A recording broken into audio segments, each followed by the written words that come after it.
Solve the following linear programming problem graphically. हमें ये linear programming का ये क्वेश्चन है, इसे ग्राफिकली सॉल्व करना है। किसके लिए?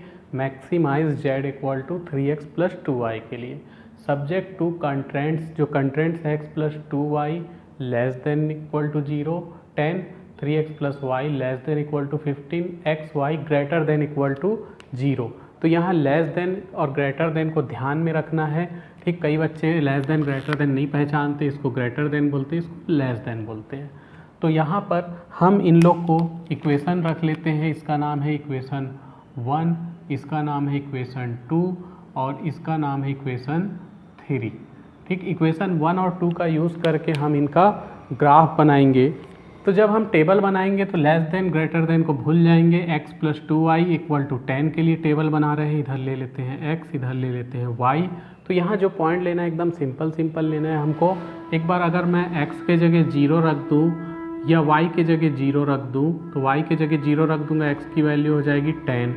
x के जगह 0 रख दूँगा तो y की वैल्यू हो जाएगी 5। वैसे ही जब सेकंड इक्वेशन लेंगे x y, तो ये 3x plus Y equal to 15 लिए। यहाँ y के जगह 0 रखेंगे तो ये 3 उधर जाएगा, ये आ जाएगा 5। और जब x के जगह 0 रखेंगे तो यहाँ पर ये हो जाएगा 0 और y की वैल्यू हो जाएगी 15। तो यहाँ हमें दो पॉइंट तो मिल गए हैं, हमारा काम चल जाएगा। लेकिन हमको एक पॉइंट और ज़रूरत पड़ेगी जो इनका इंटरसेक्शन पॉइंट है। इसके लिए हम इनको रफ में सॉल्व भी कर सकते हैं। इक्वेशन 1 है x plus 2y equal to 10 और इसमें 2 का मल्टीप्लाई कर दो। 2 का मल्टीप्लाई कर देंगे तो ये हो जाएगा 6x, क्योंकि 3x plus Y equal to 15 है, plus 2y equal to 30। Minus कर देंगे तो ये हो जाएगा 5x इक्वल टू 20। तो x की वैल्यू हो जाएगी 4। इस वैल्यू को हम किसी में भी रख दें, चाहे इसमें रख दें चाहे इसमें रख दें, तो दोनों के इंटरसेक्शन पॉइंट मिल जाएंगे और वो पॉइंट दोनों के लिए सेम रहेंगे। तो x के जगह 4 दोनों में रख दो और इस 4 को जब इसमें रखेंगे, x के जगह 4 ये उधर जाके माइनस होगा तो y की वैल्यू आ जाएगी 3। वैसे ही यहाँ पर x के जगह जब हम 4 रखेंगे तो y की वैल्यू इधर भी 3 ही आना है, फिर भी रख करके चेक कर लेना, ये आ गई। तो हमारे पास ये 3 पॉइंट आ चुके हैं।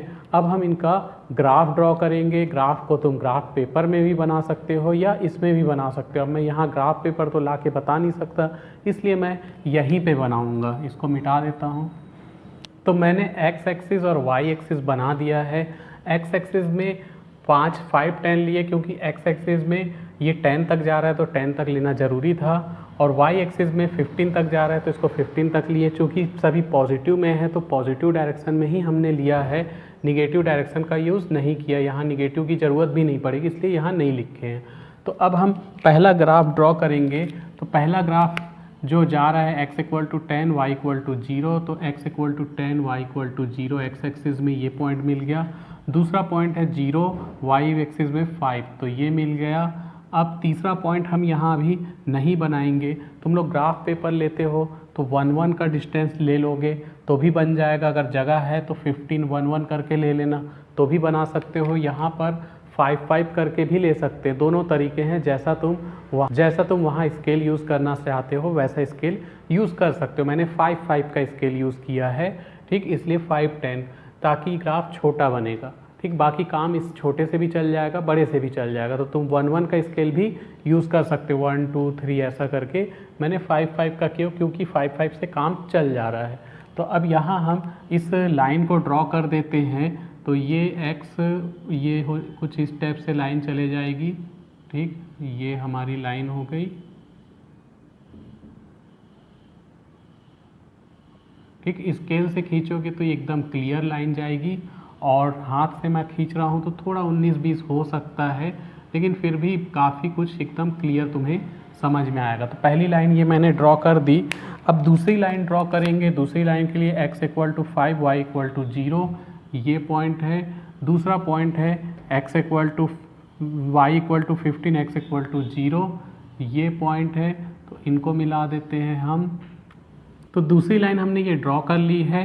पहली लाइन ये पहले ड्रॉ कर चुके थे। पहली लाइन का जो इक्वेशन था x plus 2y equal to 10, दूसरी लाइन का जो इक्वेशन है 3x plus y equal to 15।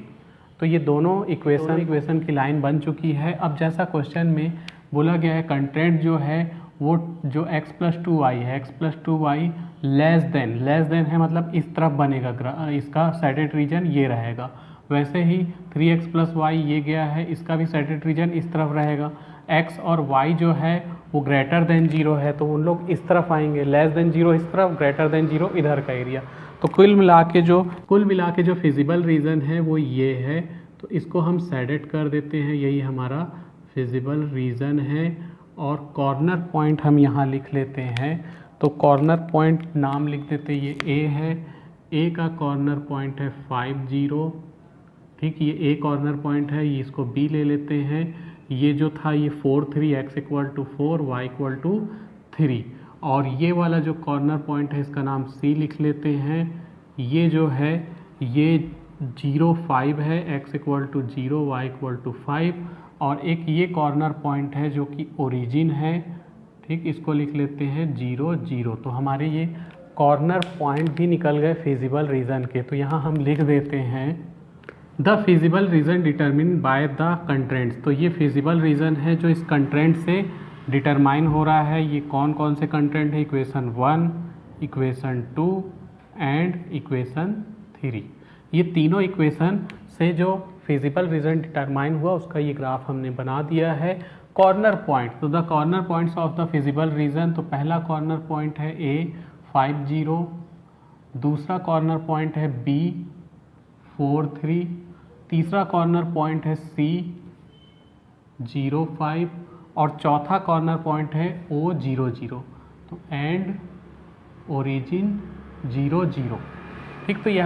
तो हमने कॉर्नर पॉइंट निकाल दिया है। अब इस टेबल में हम इन कॉर्नर पॉइंट को इसमें रखेंगे और देखेंगे कि किसके लिए ये z की वैल्यू मैक्सिमाइज या मैक्सिमम होती है।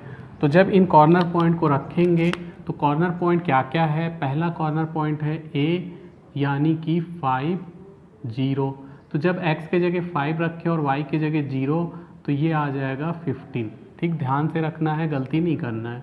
फिर दूसरा कॉर्नर पॉइंट है B 4 3, तो x के जगह 4 रखेंगे तो 12, और इधर y के जगह 3 रखेंगे तो 6, 12 + 6 हो जाएगा 18। तो हमें मैक्सिमम वैल्यू देखना था, अभी तक तो इन दोनों में मैक्सिमम वैल्यू ये है। तीसरा पॉइंट देख लेते हैं C यानी कि 0 5, तो जब 0 5 रखेंगे x के जगह 0 y के जगह 5 तो ये हो जाएगा 10। अभी भी मैक्सिमम जो वैल्यू है वो 18 ही है, ठीक। नेक्स्ट हम 0 0 रखें तो ये तो ऑब्वियसली 0 0 ही आएगा, तो x के जगह 0 y के जगह 0 रखने पर 0 ही आ रहा है।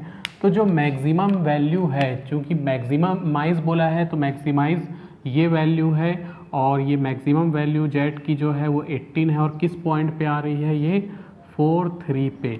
तो इस तरह से ये हमारा क्वेश्चन सॉल्व हो गया है, ठीक। इस क्वेश्चन को तुम लोग नोट कर लो और एग्ज़ाम में ये क्वेश्चन ऐसे ही बनाओगे ताकि तुमको पूरे में पूरा मार्क्स मिल पाए, ठीक। जो छोटे छोटे स्टेटमेंट है उसको अच्छे से याद करना है, और प्रैक्टिस करोगे तो वो भी याद हो जाएगा और ये क्वेश्चन अच्छे से बना पाओगे।